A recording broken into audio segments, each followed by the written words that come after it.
सभी को नमस्कार। क्या आप जानते हैं कि सावन में कांवड़ यात्रा क्यों लाई जाती है? इसकी शुरुआत हुई थी जब सागर मंथन हुआ था। सागर मंथन में जब 14 रत्न निकले थे समुद्र के भीतर से। अमृत निकलने से पहले हलाहल विष निकला था। अच्छी अच्छी वस्तु तो सब बांट ली देवताओं ने। अब विष को कोई लेने के लिए तैयार नहीं था, और अमृत निकालने के लिए दोनों तरफ से देवता और दानव भिड़े हुए थे। अब विष निकला तो विष को कौन ग्रहण करता? अगर उसको पृथ्वी पर ऐसे ही छोड़ दिया जाता तो सारी सृष्टि का सर्वनाश हो जाता। तब भोलेनाथ ने आगे आकर उस विष को हलाहल, उन्होंने जो हलाहल विष था उसका पान किया और उसको अपने कंठ में धारण किया। तब से वो कहलाए नीलकंठ। जब भी कांवड़ जाते हैं तो नीलकंठ जरूर होकर आते हैं, वरना उनकी कांवड़ नहीं लगती लाई हुई। तब जब उन्होंने हलाहल विष पिया तो भोलेनाथ को गंगा जल से नहलाया गया। उनके भक्तों ने उन्हें कंटिन्यू ऐसे ही नहलाते रहे। वही नहलाना नहलाना, तब से वहां पर हरिद्वार में खूब भीड़ लगी, भक्ताएं आने जाने लगी। उसको कांवड़ यात्रा का रूप दे दिया। अब जो उनके भक्त होते हैं वो कांवड़ लेकर आते हैं भोले की, वहां से लाकर जहां जहां शिवलिंग है सब पर जाकर जल चढ़ाते हैं। वहां से ला करके, हरिद्वार से जल ला करके जहां भी शिवलिंग होंगे वहां के लिए वो शिवलिंग पर जल चढ़ाने के लिए लाते हैं गंगा जल। आपको पता है कि कांवर, 5 तरह की कांवर लाई जाती है। एक तो होती है झूला कांवर, जिसको कंधे पर रखकर लाते हैं। और जब जो कांवड़ लेकर आते हैं तो जब उनको उठना बैठना, कहीं जाकर विश्राम करते हैं, उसके लिए वो कांवड़ को एक ऐसे होते हैं, लकड़ी के लट्ठे होते हैं, उस पर उसको बांधा रखा होता है, जो स्टैंड बना देते हैं वहां पर कांवड़ को रख देते हैं ला करके। वो होती है झूला कांवड़।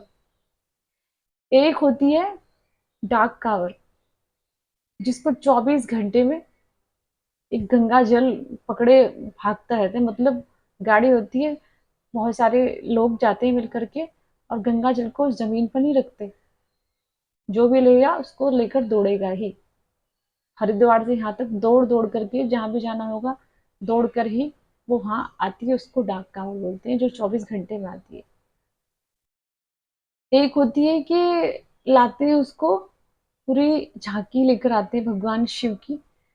उसमें भगवान जी शिव की बहुत बड़ी मूर्ति होती है, और सजा धजा कर जैसे बारात टाइप लेकर आते हैं, एक लेकर आते हैं ऐसे।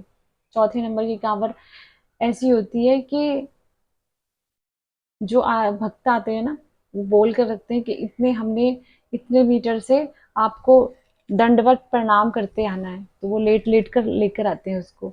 सबसे कठिन वो भी होती है। एक कठिन कांवर और होती है जिसको खड़ी कांवर बोलते हैं।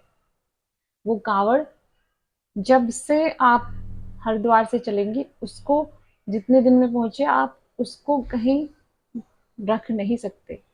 वो जब भी रहेगी आपके कांधे पर ही रहेगी, या फिर आपके कुछ समर्थक हो जाते हैं लोग, तो वो उसको दो मतलब दो लोगों की एक साथ जो कांवर बांट ली जाती है, और जो ग्रुप जाता है वो अदल बदल कर कांवर लेते रहते हैं। मतलब दो लोगों की कांवर एक जगह बांध देते हैं, और कुछ दूर एक लेकर चलता है, कुछ दूर दूसरा लेकर चलता है, एक बैठा है तो दूसरा उसको लेकर खड़ा है, या फिर जहां पर भंडारे लगे होते हैं वो लोग भी लेकर खड़े हो जाते हैं उनकी कांवर। वो होती है कांवड़ लेना। अब तो बहुत से लोग ऐसा करते हैं कि मतलब भांग दारू पीकर भी, भांग पीकर शायद, दारू नहीं कहूंगी, सॉरी, भांग भी पी लेते हैं कांवरिये के। भोले बाबा नशा करते थे, ये ठीक नहीं है।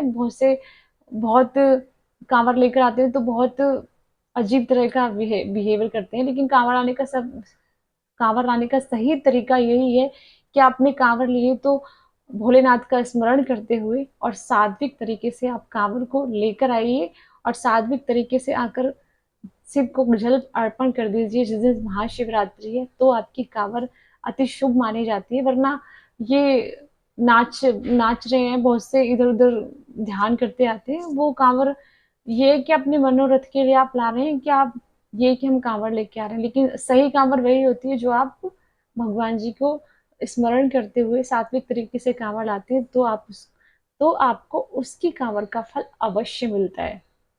अगर बहुत से ऐसे व्यक्ति की कुछ मनोकामना बोलती तो फिर वो लेकर आते हैं काँवड़।